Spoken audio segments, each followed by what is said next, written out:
Boom. And we're live on the LinkedIn live straight to the AI journal page. And as always, it's a pleasure to be with the audience today, wherever you're tuning in from around the world. And I've got a very special guest, someone who's been amazing to me and has helped me learn about certain topics I didn't know before, and really awesome guy to bring on and introduce you to, Matt Liev. Matt, welcome to the show. Brilliant to have you on here, sir. Thanks so much, Tom. Really appreciate the introduction there. I'm going to have to make sure I send this to my wife so she catches that intro next time. How we do it. We set you up for the best opportunities with the best introductions. But no, I mean it. It's in the time we've known each other, it's been a good ride, and definitely learn a lot around as I'm learning from a lot of people, a lot of generous people, the world of AI, and an area you're very familiar with. But maybe just before we go into that, because I remember the first call we had with each other, I think we were ramping at each other, just thinking, what do you think about this? How do you think about the world changing in that way? And very forward thinkers. What do you, if you could give a bit of a good background on who you are, what your kind of story's been, and what you're getting up to at the current moment in time? Yeah, absolutely. So I've got a very much not typical kind of background. Started off in, actually started, oh, you don't even know this part. So started off by dropping out of school, dropping out of college, and then went into the military, did 5 years in Marine Corps infantry operations, 3 tours, and then got out and went into business school, went to USC. They actually just came up, I think, ranked number 3 business school in the US for undergrad, which is pretty amazing and outstanding. And then from there, I went into business because I wanted to be a part of, something I wouldn't say greater, like it's more important, but just different aspects, something where I had more control and influence to change things for the better. Yeah. And I got into, actually left school. We're really getting into the nitty gritty here. So I left USC with at least half dozen offers, companies like Boeing, Lockheed Martin, Aldi. I can't even remember. I know I was talking with KPMG, basically a bunch of really high level offers that everyone was, you work really hard in school and you get like this one dream offer. I had like half a dozen, and I left all those and left school with no job and got into technology instead by the advice of a friend and another Marine who is got his MBA and was working for IBM in software sales. And he told me about kind of that lifestyle and what was going on and what they were doing. I thought, oh, that looks really interesting. And so I got into technology in 2014. Yeah. And hit the ground running. I think I had 18 months straight of 100-hour weeks, no rest, getting spun up and figuring it all out. And then from there, I kind of used that to jump into innovation. And I was interested in stuff like artificial intelligence all the way back to business school. I thought, oh my God, this is the future. But you obviously don't just start up, in that, at least not, back then, getting into that field. And so I progressed through things like initial cloud adoption, virtualization, hyper-converged infrastructure, disaster recovery as a service, all the way through. And it's funny now, but Office 365, when that first went, everyone was like, what is this? So I spent my entire career kind of jumping on whatever the most cutting edge technology was, or the newest, most innovative that I could get my hands onto. And then I had an opportunity to come across artificial intelligence, which I'd been following religiously since even while I was in business school. And so I jumped on with the largest pure play AI company in the world for natural language, Expert.ai. Had a good run there. Had basically just did the same thing, 80, 100-hour weeks, nonstop, get spun up in the industry, get it figured out, start networking, start doing stuff, and learned enough to see that the next thing was really deep learning. It wasn't a play off of, existing technologies. Essentially, AI has got a 65-year history. Most people don't know that outside of the industry. And this is really the third go at AI. It's the first time that it's viable within the market. And in that 65-year history, really the only major breakthrough like exponential return of benefit is deep learning. And so I found, or they found me, I guess we just found each other, the universe aligned, and I ended up here at TAZI. Has true continuous learning, deep learning capabilities, all kinds of stuff we can get into, but kinds of stuff that you read about and companies kind of market about, and almost nobody actually pulls off in the real business landscape, which we are. And so that brings me big arc through. Here I am. Coming in strong. I like it. Coming in hot. And we had very kind gentleman, Chris Dussold, who says, "Thank you for your service." That's a very nice comment to get. And it's awesome to see what your kind of progression's been, Matt. It's an exciting time. And like you said, like I didn't know about that, the frequent waves of AI and everything. And I always look at one of the big revolutionary parts, which was Windows 95, right? Like the kind of biggest. And I was 3 years old when that happened. Maybe I was 2 or 4. I don't know what side of my birthday it fell. But I just know that was the kind of big momentum moment of, computing coming to the home and really exploding what we take for granted today in terms of Microsoft and PowerPoint and whatever other tools you might use from someone who doesn't know much about tech. So it's really cool that you've kind of got that focus and that broad overview of those different topics. And I'd love to know with your why is it? And obviously we've had these conversations before or similar conversations, but where do you think it is really, Matt, that deep learning is getting it right and why it's coming quite the area that people need to be focused on or businesses need to be focused on, and what the kind of, or maybe not focused on, because like RPA, not all companies need RPA, but then they go chase it anyway and they think, oh, well, I've got it now and I've got all these costs for a license, whatever it is. But with deep learning, not to go off the point, just give us a bit of an overview. Where do you see it going and why do you see it as so important? Well, so to step back from that to answer the question, you have AI and just think about the umbrella or the big, pie circle chart. And then within that, you have different subsets. The biggest and most well-known would be machine learning. That's everybody should at least understand what that is. Something like deep learning is within machine learning. So it's another subset of greater technologies. And so actually I would start off by saying, first thing, that is not the aspect to focus on as a business. You should be focusing on 2 things. One being the real outcomes of technology for your business, and the second one being a consistent track record, not, hey, we hit it out of the park this one time 2 years ago, but instead we're continuously bringing use cases to life. We have references, projects going on. And so those are 2 things that I'd focus on as a business. But more on the deep learning, essentially it's a very complex method of AI is software. People get really out there in the definitions, but it's software. And so it's a complex method of this software that it mimics, or it attempts to mimic, kind of the synapses in the brain and the way that information is transferred. And it takes oftentimes a large amount of data and information in order to enable those use cases. And what's really interesting is that if you look at the amount of data that used to be needed for a machine learning type environment, it was tens of thousands of document samples, hundreds of thousands in some cases. And so over time that continually shrinks and shrinks and shrinks. And so you have the reduction in data requirements and also the increase in outcomes and capacity for the technology. And so don't want to get too technical on the deep learning because I'll probably talk myself into a hole and sound stupid. But it's really, I would encourage anyone listening that's not on the data science side is don't get focused on what they call it so much as get focused on what are the real outcomes, because it's really easy to think about neural net, deep learning technology, or knowledge graph and be like, oh, that's the thing because you heard about it, you read about it, and you got excited about it. And when I got into AI, I was the exact same way. I was like, oh, that's the thing.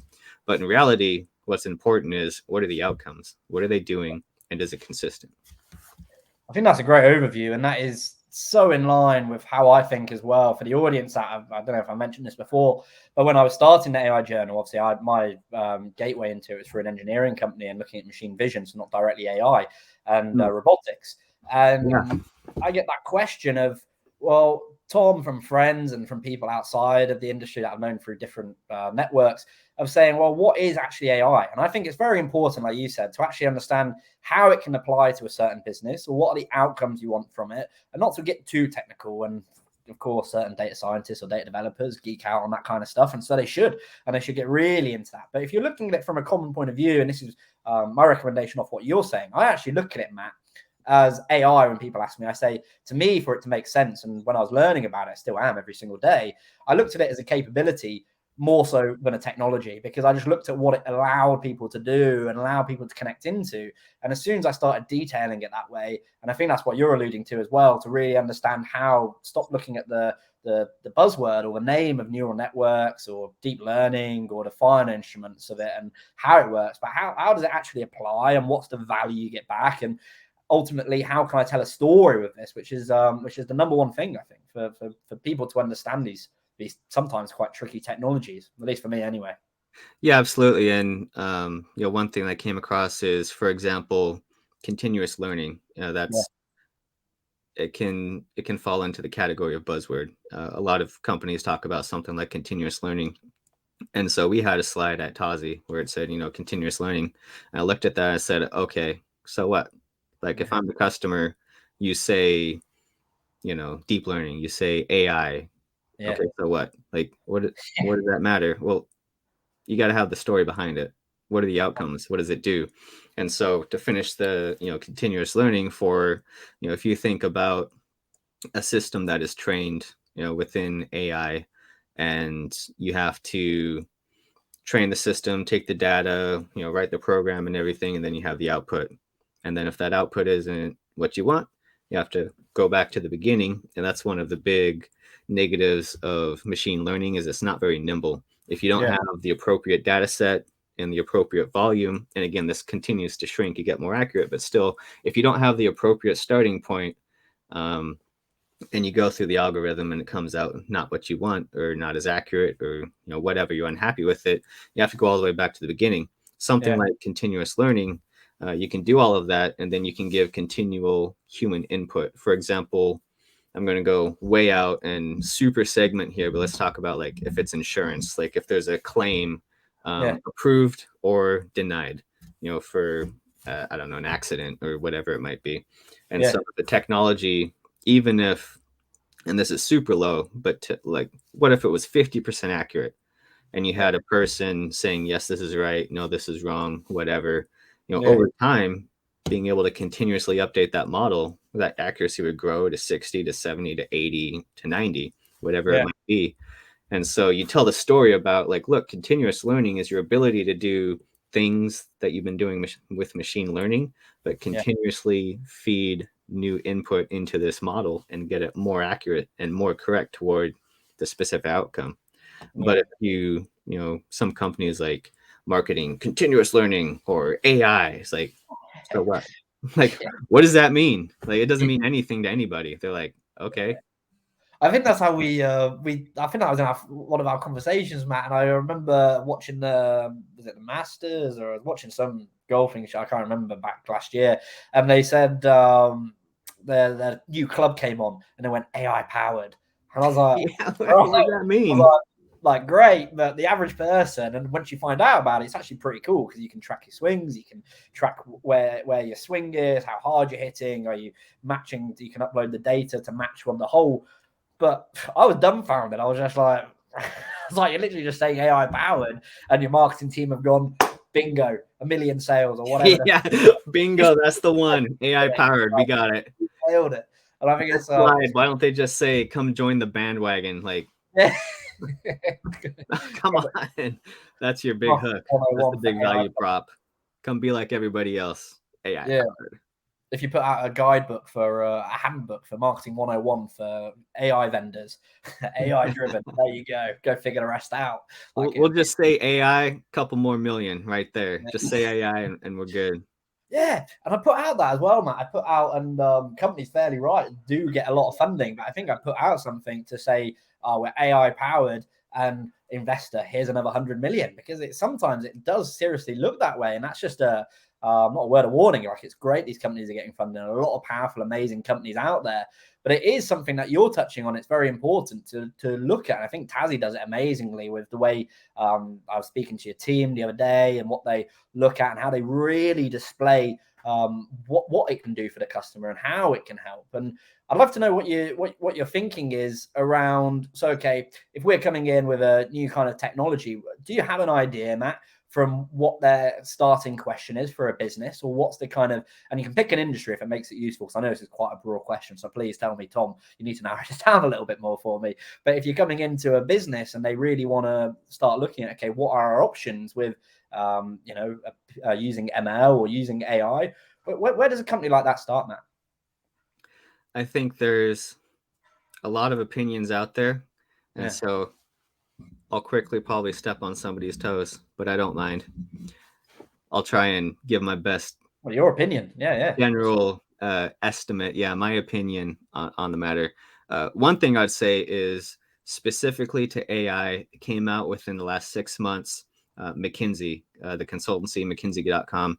Anyone interested in their formulation, I think should look it up. They've got a really good overview on how to approach AI projects as a customer, as a business. And I use that and I present that to friends, colleagues, clients, everybody. I think it's really fabulous. They're doing an amazing job in the level of content they're putting out. But amazing. To look at it in general, the first thing you have to do is identify your problem and identify a company that says that they can solve that problem. Then the next step is they need to show that they can solve and have solved that problem. So I wouldn't advocate like a POC necessarily, because that can be kind of a big, expensive, not really great output. But maybe it's through presentations, maybe it's through demos, maybe it's through prior, successful projects if they did it with XYZ company and is public. And so you figure out what your problem is, you find vendor or vendors that might be able to solve your problem, have them demonstrate it, and then you have to within this process, you're probably going to learn some things about your own internal processes that you were unaware of. I see that all the time. Somebody wants to automate A through Z and they don't know what B, C, D, E is within their own company. And that's normal with multi-departments. So there's going to be a process on the client side while you're jointly trying to figure this out on the vendor side. And then after it's like, okay, it looks like everything is good. You have to set your ideal outputs. You can call it a KPI or objective or whatever it might be. And usually I would recommend do stages, right? You don't want to automate this big $5 million process, maybe break it down into 5 segments. What's the most important to, or maybe the easiest to automate first? And you start with that segment and then, okay, that works. And then the next segment. And so that's really the overall very general, non-industry specific process is figure out what your problem is, speak to those or find those who say they can, vet everybody you're talking to, narrow it down to the 1 or 2 or 3 that say they can solve it, they have solved it, have them demonstrate it, however, that plays out. And then you have to segment, okay, this problem probably has multiple different stages, like what can we tackle? What objectives specifically? If it's not measurable, then you don't have any, for sure positive result. And that's one of the things that we saw, just 5 years ago with the AI industry as a whole. Everyone got excited, spending tens of millions of dollars on failed projects because they thought, well, it's just this magic wand we'll wave. We throw this technology into our system and great outcomes. And then they figure out they didn't know their full process. They didn't know what needed to be automated. They didn't know the specific outputs that they were looking for. They just had the idea that we'll bring in this. Well, if it doesn't work perfectly, we'll just spend more money. And there's some really big public failures to the tune of tens of millions of dollars out there if you look it up on these machine learning projects, where they're just throwing money at AI and hoping that their problems would be solved. Yeah, it's such a big problem as well, isn't it? To think are you properly measuring it? Which I think is such a critical factor to think, is this going to be working? Is this worth our time and effort?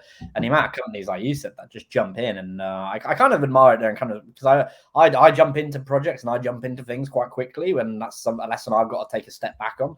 But I also take the positives from it, thinking, well, at least we're learning a load from this. Like, I've learned where not to spend £10 million if I was looking at it that way.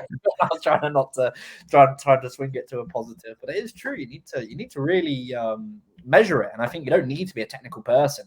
If you're a business owner and you're in retail and you never come across the words of intelligent automation or learning how deep learning can help your business, or understanding it for better customer service, or whatever you're trying to apply it to, cut costs, it is so important, as you said, Matt, to have those kind of, and to work with the customer and to work with the people that are experiencing this area, such as yourself, to understand what is it do I need to be measuring for this business, and how do I help it. So I think that's a great point, Matt. I would describe your attitude as mine, which is have a very strong bias for action. And as individuals, that's great. I highly encourage that, as that's what I do.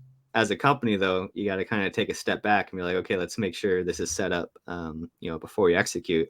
And what you just described is, right now there's this huge rift in, the AI landscape in general, in which you have the technical side, like the data scientists and the software engineers, and then you generally have the business side. So in projects, it's very often not led, by the IT. I'm just going to call it IT, but it's, the data science and the software engineers. It's generally not led by them. Instead, it's the business, non-technical side saying, hey, we have great inefficiencies in this process or that process, or what's the cost of adding a new innovative technology versus having to stand up an entire new department to handle this new workload. Saw a lot of this with the COVID fallout.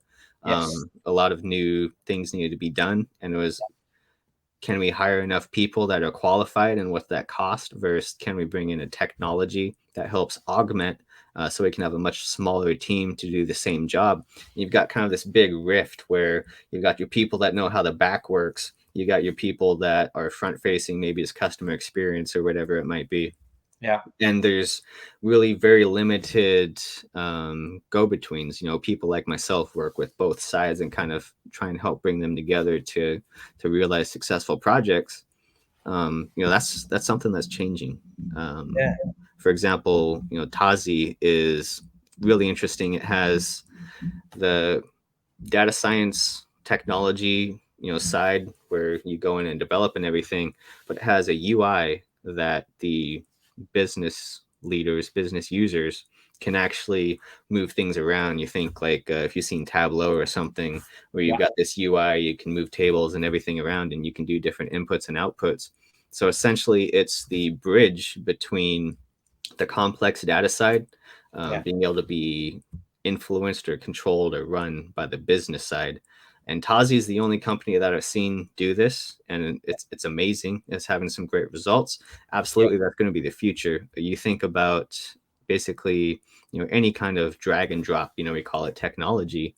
Yeah. None of it started that way. I mean, just computers. But it seems just quickly. It seems so logical now. Like you see it. Yeah. Why wasn't it like this before? Sorry, I just exactly. And that's one of the next steps with AI. That's part of the future, is having AI, pure real AI software usable by the everyday. Like our CEO Zara has this great phrase. She's like, I want to develop the AI that my mother can use. And for me, I'm thinking about my daughter is 6 months old, and like, what's the AI that she's going to be using in middle school or high school. And it's going to be underlying, a friendly user face. It's going to be the engine. That's a great analogy that I just thought of. What about, the way it is right now? It's like the mechanical engineers design, build the cars, and drive them. In reality, what we want to get to is those people put the cars together, and then, anyone like you and me just goes and drives. Well, that's the same thing with AI. We've got the really technical people that can put this great machine together, or these machines together that can do amazing things. And we want the everyday users to go in and utilize the benefit that and get from A to B. Yeah. I love that as well. And to think how it's just made me think of a tangent as well, how far all these technologies are going to go in, as you said, with going into schools, and God knows how many different countries and places a school kid will be able to visit through things like VR or other AI applications, and how much that will allow them to do much more critical thinking. While I'm not in this sector, but that the younger you are, the more your mind's like a sponge, and the more you absorb, which I think is so critical to have that kind of absorption at such a young age. And it will really help with what we do as a future. So it's really good to know and really good to hear what you're thinking, Matt. And also, we've had a few comments, so thank you for everyone that I think this is Zachariah's comment to you earlier, Matt. So thank you for your time and for the service, which is brilliant. Yeah, thank you.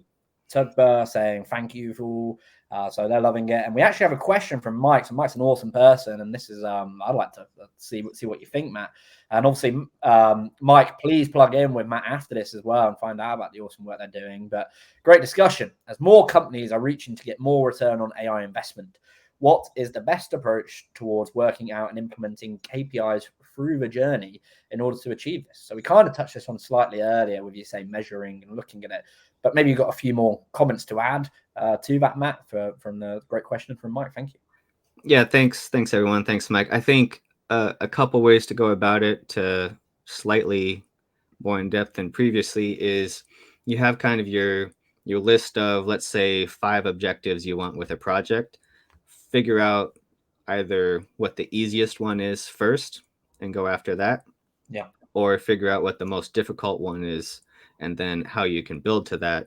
And the second one being incremental. So if you're going, for example, 70% accuracy on something, I'm being super generic here. If you're going for 70% accuracy, or I'm sorry, if you're going for, you want like 90% accuracy with a project outcome, be willing to start less and build toward that, and understand that if you have the technologies can be implemented now, in like 6 months, whereas TAZI is at like 40 days. It's ridiculous, and it's going to continue getting faster and faster and faster. Yeah. So start small and start simple, and you can refine and build. I saw a project that returned, this was a year and a half ago, 2 years ago. I saw a project that returned like a 82% accuracy, and the people that they were augmenting was like 89 or 90% accuracy. And that company was like, well, if you can't have 91, then you're not better than our people, so get out. And that didn't go through. And that's unfortunate, because another company went and picked out that same solution and is probably still using it and developing it. And if you can take that 80% and build up and increase, you're actually slowly refining and enhancing your entire internal process. This isn't, when we're talking about AI, we're not talking about, a simple plug and play solution that's like, okay, let's forget about it. We're talking about a very complex software that's going to redefine the entire way that your business can operate within whatever segments you're installing it. And so if you have a 70% accuracy from the initial installation and deployment, and you're like, well, we want 85, then you're great. I mean, 70%, like, just build off that. So to go back to that question, I would say, be willing to grow with the solution and have it improve over time. Just like, think about when you hire somebody, are they, even if they hit the ground running and doing amazing, are they at full capacity initially? Like, a bunch of that is figuring everything out and getting started. And then they're, great, amazing employees. They don't just show up and rock the house from day one. Even in sports, like, you have a, MVP or something come to the team, like, it takes a while to get used to that culture and that team and how they play. And then the other thing, again, like I said, if you can start on the simplest KPIs and build toward the more difficult ones, that's a great way to go about it. If you can't, then figure out what the most difficult one is and see what's the shortest path there. Maybe you got 5 objectives. Maybe you can get close to that with only 2 or 3 being hit. And that would be my two take on that. That's great overview. Thank you, man. I hope you appreciate that, Mike, and to everyone else watching. And I think it's really important because, not to take too much time on this topic, but when looking at it from anything, not even just technically related, like, I have a great framework. It's something I want to ask you for the final question, Matt. But looking at it from, I think it is Jay Shetty that said, hold it, and Jay Shetty is a great person to follow his podcast, brilliant person. But to look at it from have a 75% benchmark. Now you can set a benchmark much higher, but if you always exclude, and this might not make 100% sense to people, and including you, Matt, but they were saying if you hold a benchmark of 75%, your benchmark of 75% will be a lot higher than someone else's 75%, if that makes sense, because you'll just be constantly improving. And the next time you hit the next level up, that becomes your new 75%. We've always got to be hitting this mark. And that's a question I get asked, like around marketing output or with companies I'm involved with, how do we get so much content out? And it's similar, not the same, but similar to a project you're working on. How do we always hit a certain target and then apply a kind of framework that I use? I think you'll be a fan of this, Matt, is the improvement by 1% every day. I'm not trying to improve 50% a day. Maybe sometimes I'll get lucky and I'll improve rapidly and figure something out and be like, wow, like this is just exploding my mind. But I think it's, as you're saying, Matt, it's important to have that benchmark of quality and then just keep pushing and pushing. So if you aim for that 100%, you're probably going to never get there, or you're not going to take enough action to get there and actually learn and understand. And Mike quickly says, fantastic thinking and tips, Matt. Tom, thank you. So brilliant. Thanks for stopping by, Mike. Hey, Tom, I just thought, since I'm on the sports thing, just read a book by Tim Grover on Michael Jordan and bringing that aspect in. I didn't know this. I grew up watching Jordan in the 90s. Anyone who is unfamiliar with Michael Jordan, he's the supposed greatest basketball player of all time. But when he left college and was recruited, he was like the big time all-star. When he was playing, he was the big time all-star. He had no championships. So even like the absolute greatest out there, supposedly in this sport, it took years for him to get to the point where he was winning, championships. And I know Kobe is another one out there, big time. He didn't win a championship, the first round out or the first year out. It takes time. It doesn't matter how amazing and incredible your team is and the technology is and the synergies between the two and deployment timelines. It doesn't matter how perfect everything goes. There's always going to be a very large room for improvement. So don't be, pulling your hair out because year one is not perfect. I would advocate year one, it should be measurable and proven. And ideally, you want at least break even, at least. Nowadays, with the, capacity and complexity and accuracy of AI, you should be positive your first year. You should have a positive ROI. Ideally, but worst case scenario, at least break even, but then build from there. And know why, exactly, just saying, to have that measurable unit.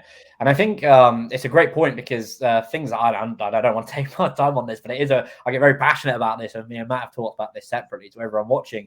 But looking at it from, there's a great seminar, a great podcast you can listen to by Tony Robbins, and he talks all about Michael Jordan, how he was booted off his team in college because he had to turn up every morning at 6 a.m. and go through with a coach, and he kicked him off the course.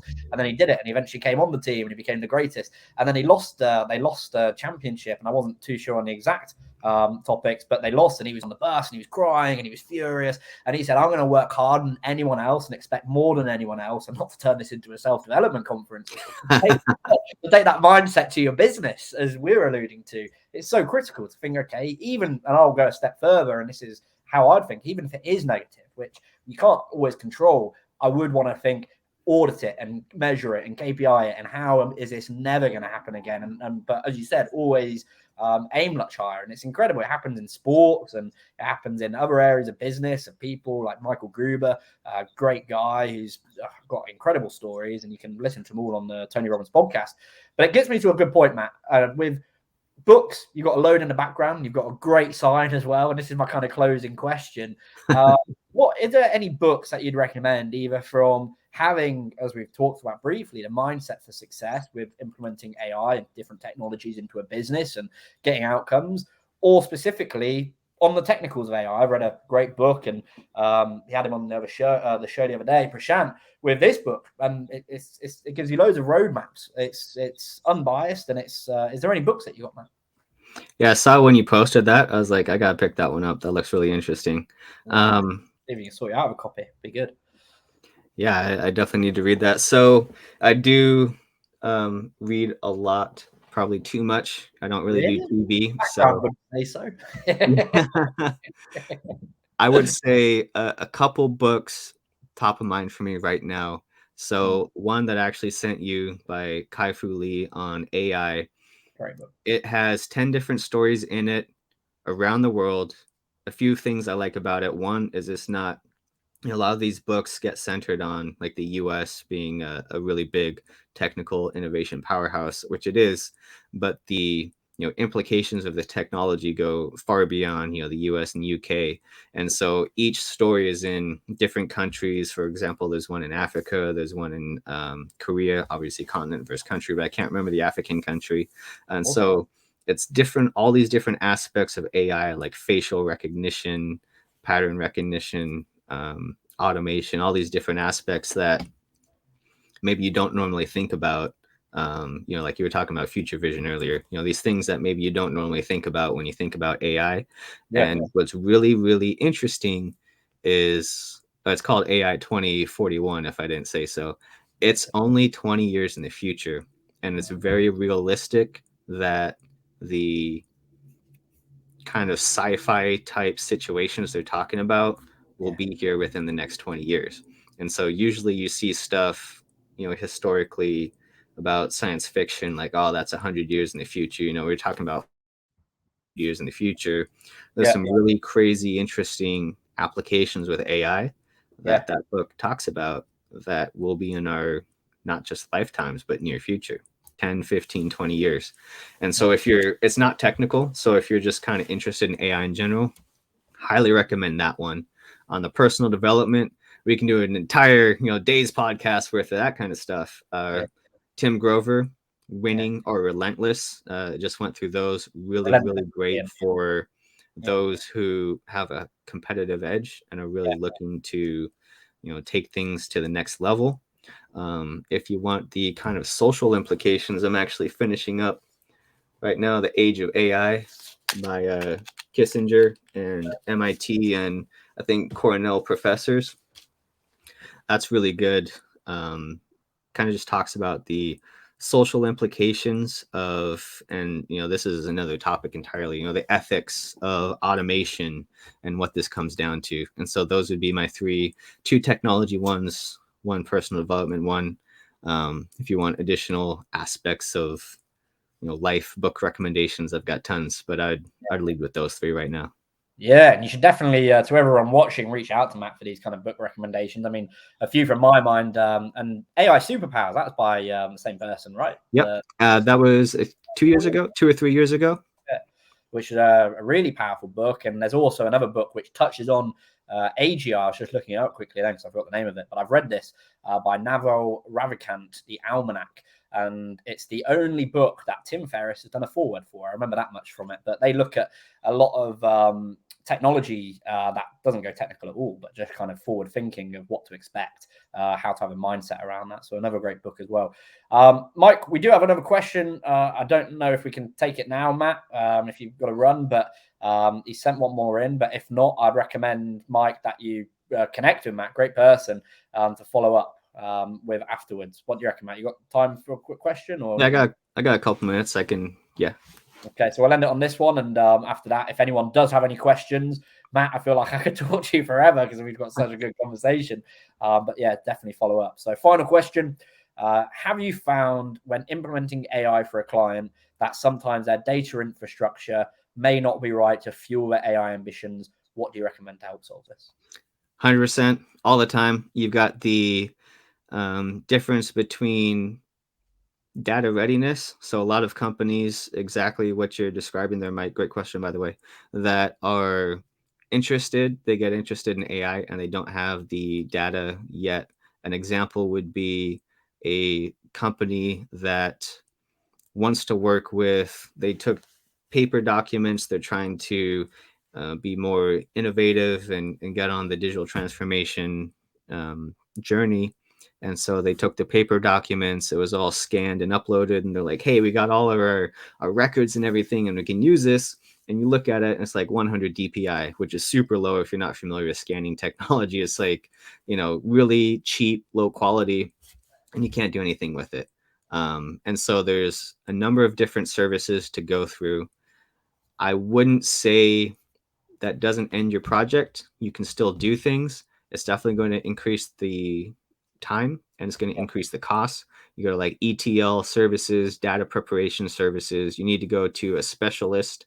Any AI company you're working with should have recommendations on companies to reach out to that can deal with your data specifically.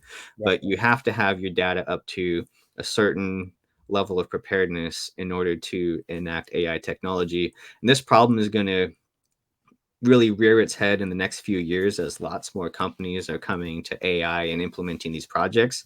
But within, 5 more, maybe 10 years, the problem is actually going to drastically decline because everyone's going to start operating with, okay, we need proper data, we need good data, we need to, take care of our data. We need to, instead of trying to save pennies on super low quality scans, spend extra money, get higher quality scans so we can use this data.